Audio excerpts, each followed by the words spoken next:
ఒక నగరం కాదు, ఒక జిల్లా కాదు, ఒక రాష్ట్రం కాదు, ఈ యొక్క దేశంలో అన్ని ప్రాంతాల్లో కూడా ఆటోల మీద ఆధారపడి జీవించే కుటుంబాలు పెద్ద ఎత్తున ఉన్నాయి.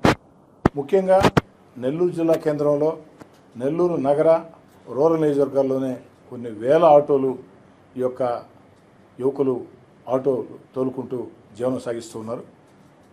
బాగా చదువుకున్న వాళ్ళు కూడా, కొంతమంది పీజీ చేసిన వాళ్ళు, డిగ్రీ చేసిన వాళ్ళు, చాలామంది కూడా ఆటోలు తీసుకొని ఆటోల మీద జీవనాధారం సాగిస్తూ ఉన్నారు. కొన్ని వేల కుటుంబాలు దీని మీద ఆధారపడి జీవిస్తూ ఉన్నాయి. ఈ యొక్క ఆటోలకు సంబంధించి, ఆ డ్రైవర్లకు సంబంధించి కొన్ని సమస్యల మీద అనేక రోజులుగా నా దృష్టికి వచ్చినప్పుడు రాష్ట్ర శాసనసభలో కూడా ప్రత్యేకంగా మాట్లాడటం జరిగింది. అదేవిధంగా అధికారులతో కూడా మాట్లాడడం జరిగింది. రాష్ట్ర రవాణా శాఖ మంత్రి దృష్టికి కూడా తీసుకెళ్ళడం జరిగింది. ఈరోజు కూడా నేను మళ్ళీ చెప్తున్నా, ఆటోల మీద ఆధారపడి కొన్ని వేల కుటుంబాలు జీవిస్తూ ఉన్నాయి.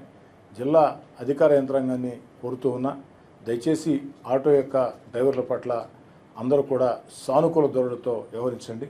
ప్రధానంగా కొన్ని ప్రాంతాల్లో ఎక్కడైతే అధికారుల వల్ల ఇబ్బంది వచ్చినప్పుడు ఆ ఇబ్బందులు కూడా వాడు తెలియజేయడం జరిగింది. దాన్ని కూడా నేరుగా అధికారులకు తెలియజేసి ఆ యొక్క పొరపాట్లు పునరావృతం కాకుండా చేస్తానని మాట ఇస్తూ, అదేవిధంగా ఆటో ఎక్కడో దగ్గర ఆగినప్పుడు ఆటో అటు ముందుకి వెనక్కి వెళ్ళేటప్పుడు ఖచ్చితంగా ట్రాఫిక్ అడ్డు ఉంటే తీయాల్సిందే. ఆ తీసే పరిణామ క్రమంలో కొంచెం కఠిన చర్యలకి కొంతమంది అధికారులు పాల్పడుతున్నారు. దానివల్ల వాళ్ళు కూడా ఆర్థికంగా ఆటో డ్రైవర్లు నష్టపోతూ ఉన్నారు. రోజంతా కష్టపడితే, రోజంతా తిరిగితే వచ్చేదే చాలా తక్కువ. ఆ పరిస్థితుల్లో అదనంగా వాళ్ళని మళ్ళీ ఇబ్బంది పెడితే వాళ్ళ కుటుంబాలు శిథిలమయ్యే పరిస్థితి.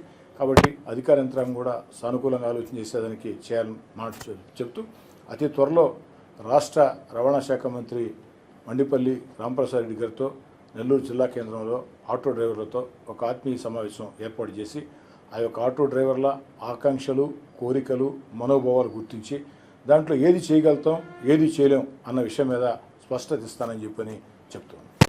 నెల్లూరు నారాయణ మెడికల్ అకాడమీ 2026 రీ-నీట్ ఫలితాల్లో ప్రతి ఇద్దరిలో ఒకరిని మెడికోగా తీర్చిదిద్దిన ఘనత కేవలం నెల్లూరు నారాయణ మెడికల్ అకాడమీదే. రాయలసీమ రీజన్ పరిధిలో 1000 లోపు 8 మంది విద్యార్థులు ఆల్ ఇండియా టాప్ ర్యాంకులు సాధించడమే కాకుండా ఏకంగా 45% మంది విద్యార్థులతో 400కు పైగా మెడికల్ సీట్లు సాధించిన ఒకే ఒక్క విద్యా సంస్థ Nellore Narayana medical academy. Long term క్లాసులు ప్రారంభమైనవి. సంప్రదించండి.